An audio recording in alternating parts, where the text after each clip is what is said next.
Greetings, and welcome to Old World Histories, where we explore the lore of the world of Warhammer Fantasy and learn how to paint units based on the lore. In our last episode, we did an in-depth exploration of the lands and hold of Karak Izor. But today, we will move away from the Black Mountains and head but a stone's throw, geographically speaking, west, where the ever colder and treacherous mountain range known as the Vaults can be found. Within the towering icy peaks of the Vaults, a Dwarfen kingdom second only to Karak in its power and influence is found, the hold of Karak Izor. One cannot begin to learn about Karak Izor without first understanding the vaults and the geography that the dwarfs of this hold inhabit. The vaults are said to contain the tallest peaks outside of the World's Edge Mountains themselves. This cloud-piercing mountain range consists of deep, ice-cut valleys and frozen glaciers. It is said that when the earliest dwarf prospecting expeditions first came across the vaults, even before the Dwarf Golden Age, it is here that the experienced dwarf mountaineers met their match, with what should have taken them months to traverse and ascertain what riches lay beneath the vaults. In fact, took them years. Although these rugged prospectors found wealth in place of gold, they found copper. Instead of silver, they found tin. No doubt valuable and necessary in their own right. But these were not the riches that the ancient dwarfs sought to help them usher in their golden age. Thus, the vaults were left forgotten for millennia. Only after the first Great Chaos invasion did the dwarves return to the vaults. Not for any great purpose other than to establish a Migdal, or an outpost. Thus, Migdal Izor first came to be, built high atop Karak Izor. For the great Dwarfen underway, the Ungdrin Angkor did not extend beyond the World's Edge Mountains.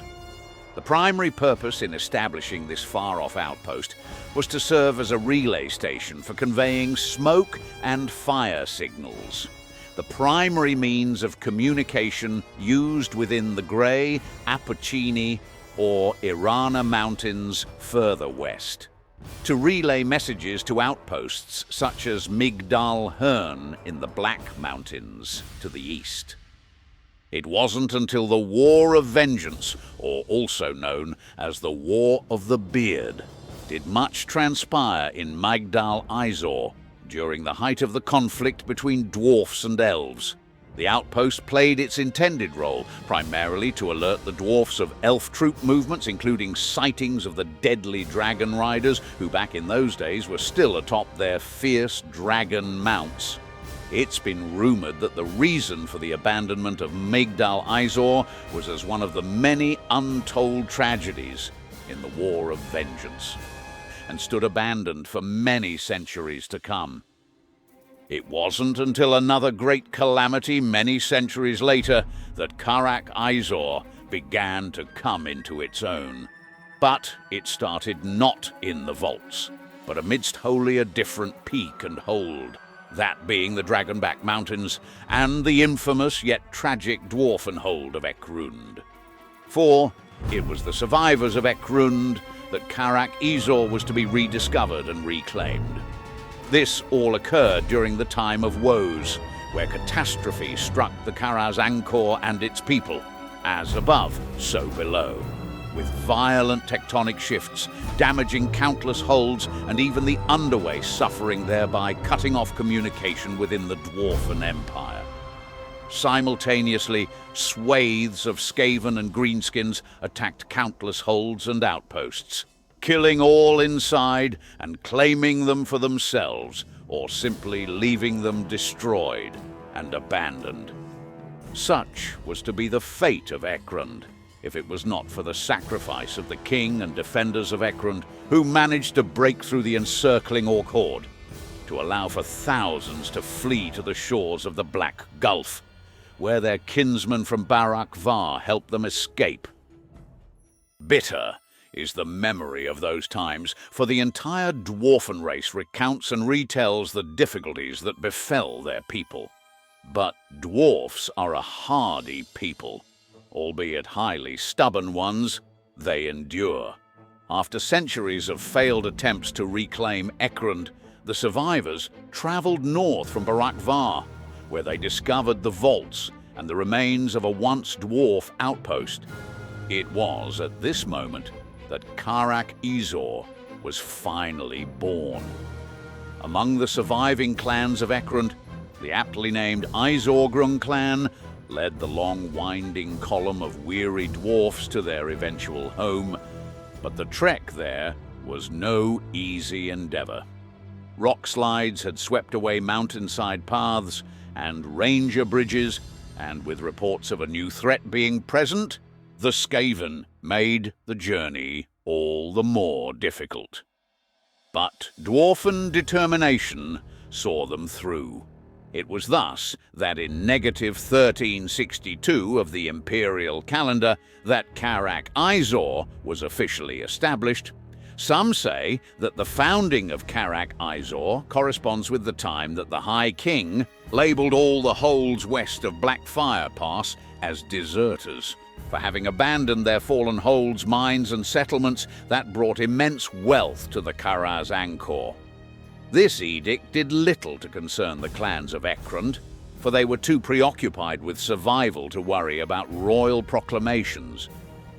Karak Izor began its existence as an outcast and exile, but it would not stand alone. Several other holds were founded, some centuries later, by other dwarfen clans who lost their holds during the time of woes, and now exiled by their High King. Holds such as Karak Hern in the Black Mountains and Karak Norn in the Grey Mountains came into being, but due to its age and size, Karak Izor informally rose to lead the holds in exile, particularly among the dwarfs of the vaults, the Apusini and the Irana Mountains. Because of the remote and difficult geography of the vaults, Karak Izor was able to grow unchecked, for any hostile forces found other smaller holds, such as Karak Grom, easier to attack. Nearly a millennia elapsed, and Karak Izor was able to grow unharried. It was during this period that the arrival of early human tribes in the flatlands and intrepid merchants, that Izorian copper began to flow in exchange for foodstuffs. In negative 234 of the imperial calendar, in order to achieve reconciliation, the High King tore out the relevant pages from his Book of Grudges against the Western holds. He then sent them to the Karaks in the west, with a message that all grudges have been withdrawn, and that all Dawi of the Western Mountains are welcome back to the Karaz Angkor, including their warriors and gold. However, Karak Izor had become accustomed to its position as the leader of exiled dwarfs. But more importantly, it did not relish the thought of bending the knee to the High King after over a millennia of exile. Nevertheless, Karak Izor and the other notable Western holds, moved by the gesture and the innate urge that all dwarfs must stick together, tore out their own pages in their Book of Grudges and sent them to Karaza Karak, thus ending the schism. However, they would not rejoin Karaz Angkor, nor would they do more than swear allegiance. Any idea of fealty or subordination was left conspicuously out. The High King grumbled and accepted this arrangement, however, because of the needs of war and the Western hold's willingness to provide aid.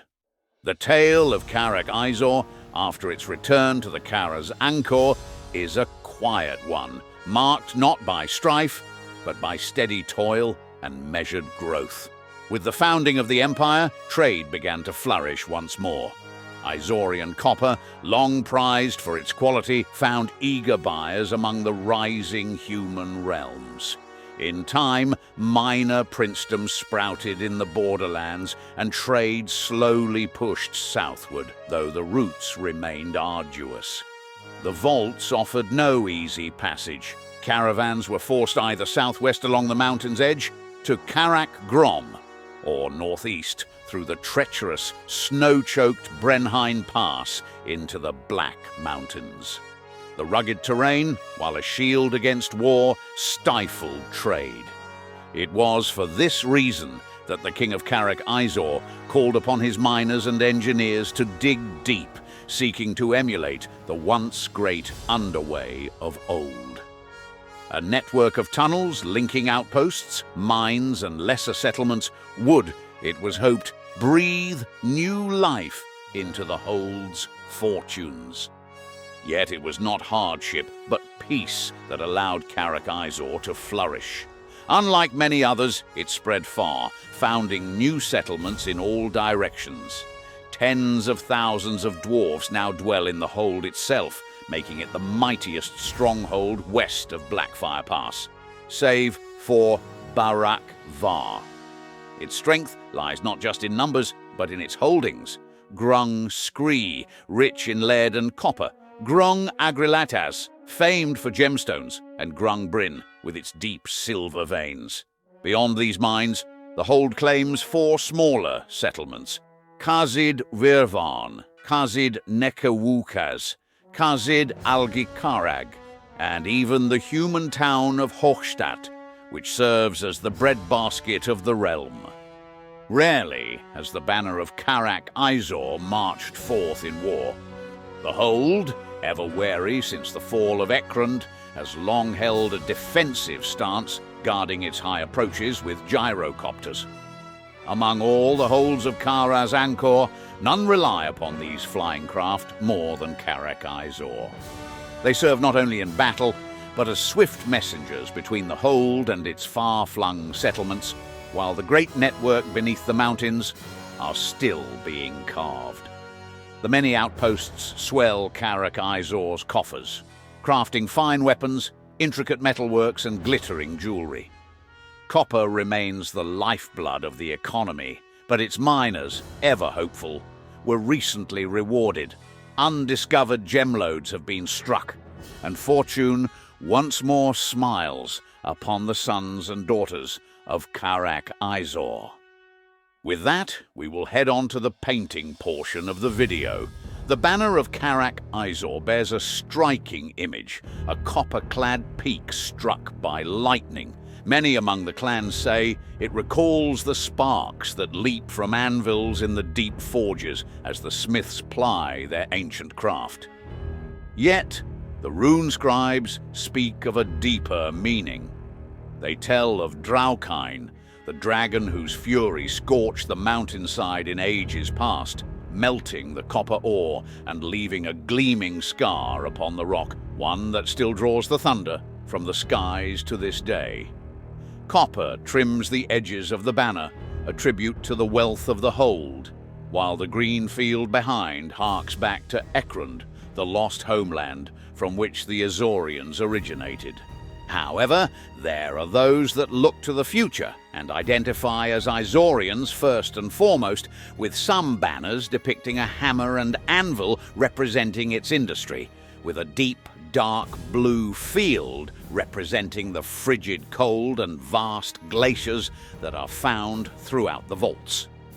For our purposes, the copper-clad peak and the deep, dark blue provide the best representation to the warriors of Karak Izor.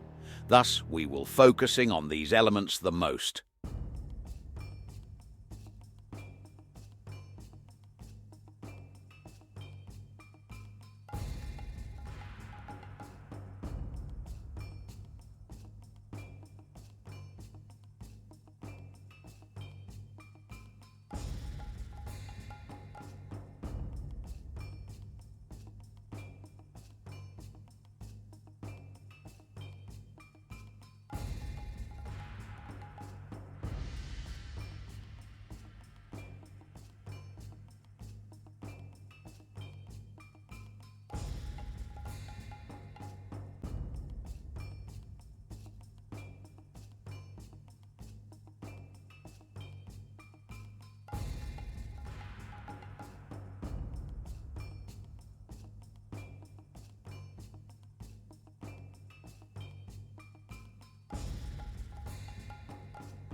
And so, our experienced greybeard is ready to set off from the hold of Karak Izor with his kin.